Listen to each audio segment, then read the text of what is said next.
What's up everyone and welcome to a new video. It's been a minute. I took a break for the holidays and then I got COVID and then I just wasn't motivated to make videos at all, so I wanted to take a break so I could reset.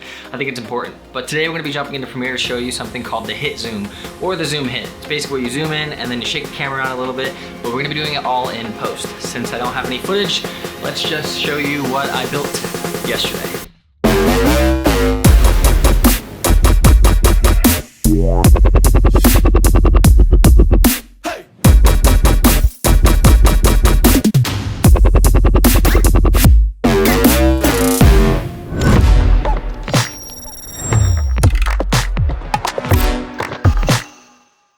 So yeah, I built a charging station in the middle of my gear rack because I needed something to easily charge my batteries and keep organized. So yeah, it's pretty cool. Now, to do this shot, all you need to do is film your subject from a far distance and also the same subject up close or object. Once you do that, then you can jump into Premiere. But get creative with it. The more motion you add in your camera, the better it's gonna look in the end result. So let's get into Premiere. All right, so now we're in Premiere and let's show you how to make this. It is so simple, but you just need to know a few steps. So we're gonna show you a zoom in and a zoom out version. The zoom out version gets a little bit more complicated, but it's really not that bad. And the great thing about this is once you create the effect, you can actually copy all of the adjustment layers onto later transitions in your project. All right, so to get this set up, let's think about what we need to do. We need to actually zoom in to this shot right here. And for starters, let's just create a new adjustment layer.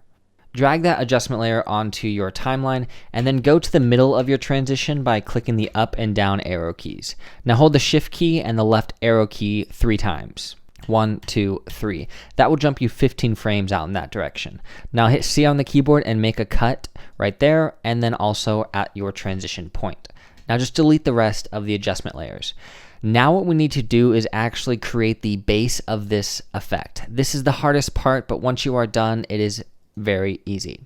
Go to the Effects tab and type in Replicate. Drag on Replicate onto your adjustment layer. You'll notice that it actually replicates the image. Change the count to 3, and this is going to be what we work off of. Now go to the Effects tab and type in Mirror. Drag on the Video Effects Distort Mirror onto that adjustment layer. And this is what we want to play around with. Your reflection center, you'll notice that if I drag the X value to the left, my right-hand side comes in to the left. So you want to drag that in till it gets really close till you kind of see your image or that hard line disappear. Now, I highly recommend keeping this on full for this example because if you go to a half or a quarter, it will actually change the resolution of that line and it gets really hard to see. So now what you want to do is hit Control C on Mirror and Control V and then simply click the reset button next to the reflection center. Now what we want to do is change the reflection angle 90 degrees. So now we're rotating this to the bottom. So in order to adjust this up and down, we need to change our Y value. So drag your Y value to the right and then get it close to that line. And once you get close, you can actually hold Control or Command on a Mac and it will start to slow down. So get that line till it disappears and repeat the process. Click Mirror, Control C, Control V, and then change your reflection angle to 180. Now click the reset button on your reflection center, and since we're flipping it to the left-hand side, let's drag our X value to the left. And let's get that close to that line. Hold Control until that line disappears. Perfect. Now let's do this one more time. Click on Mirror, Control C, Control V. Change that reflection 90 degrees again, so 270. Click Reset, and now we're going up and down, so let's change our Y value up a little bit. So we're going to drag this to the left. Now once we get close, hold Control and drag that around till you get rid of that line. Now we have finished the basis of this process. We can actually hold Alt on a PC to click and drag and copy this over to future videos when we need it. So what does this do? Well, if we're zooming into this clip right here, we actually don't need this adjustment layer. That was just for a later example, which we're going to jump into next, but I wanted to get the hard part out of the way. In order to zoom in, all you have to do is create another adjustment layer. And it can be any duration. Just make it however long you want. And then go to the Effects tab and type in Transform. Now drag on the transform effect, and what you're going to do is keyframe the scale at the beginning and go somewhere towards the end and zoom this image in as far as you like. Now right click on your first keyframe and go to ease out. Right click on your second keyframe and go to ease in. Click the down arrow next to scale and drag this little line down so that we can drag this first part out a little bit, nice and flat, so it's slowly starting to go into that ending keyframe. And then I like to drag my ending keyframe like this, so then it's a nice fast ramp. If you want it faster, you can actually manipulate this ramp by pulling it down, so then it's more sharp curve. And then I drag this keyframe all the way to the end. Now if you play back through that, you'll see that it starts to zoom into that actual image.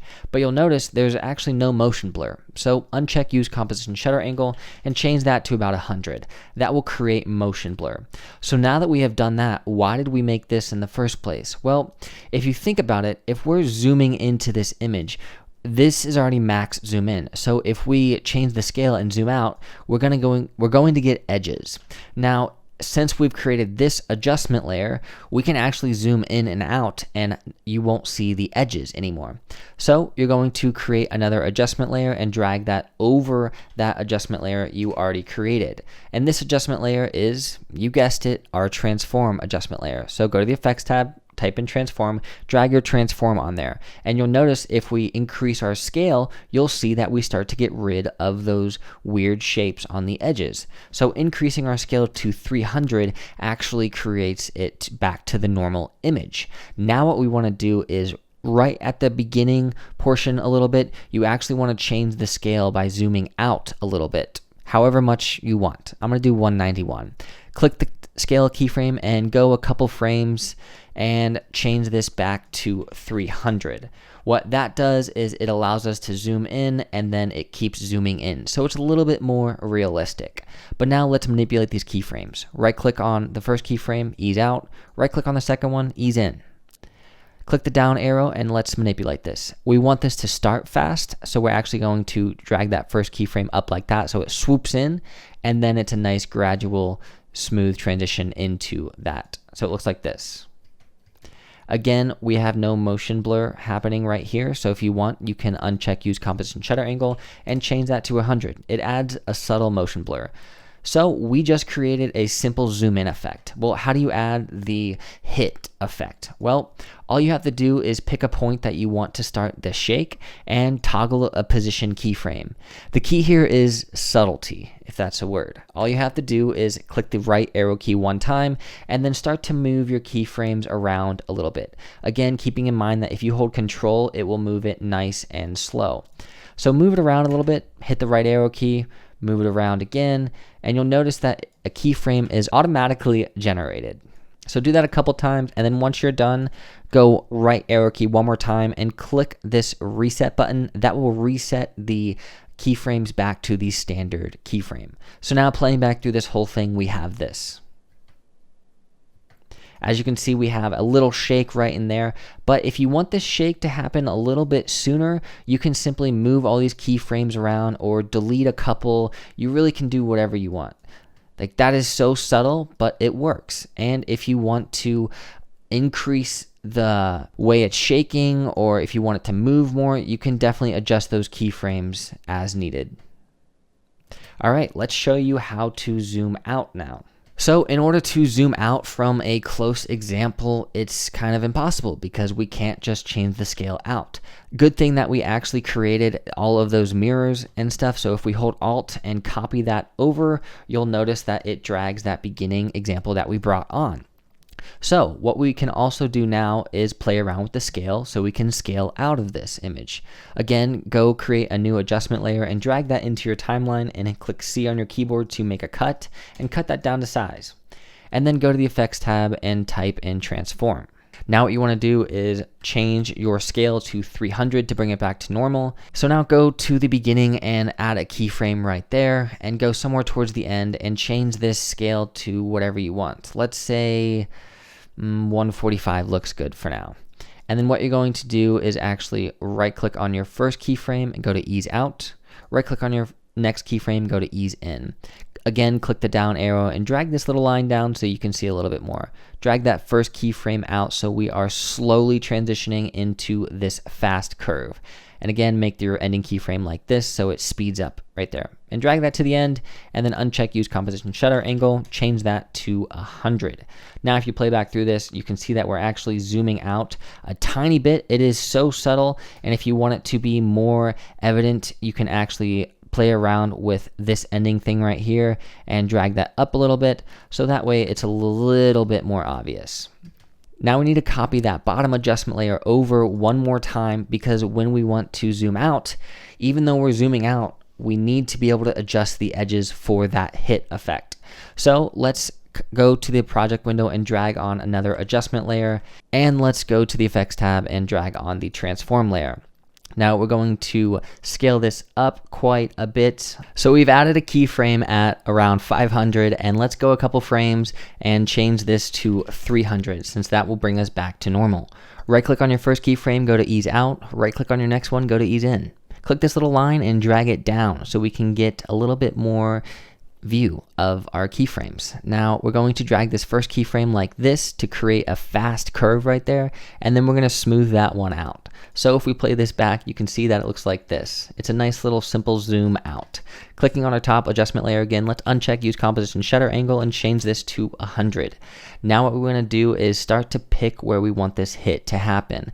I'm going to add a position keyframe by clicking the toggle animation button, and then hit the right arrow key one time, and then manipulate this position a little bit. I like holding control just so it's a little subtle. Right arrow key, hold control, drag this around a little bit. Right arrow key, hold control, and start adjusting this again. And then right arrow key one more time and click the reset button. So now if we play this back, you can see that we have created a subtle shake zoom, or a zoom hit as I call it. But if you want that hit to happen sooner, all you have to do is click on that adjustment layer and highlight all your keyframes for position and drag them closer to the transition.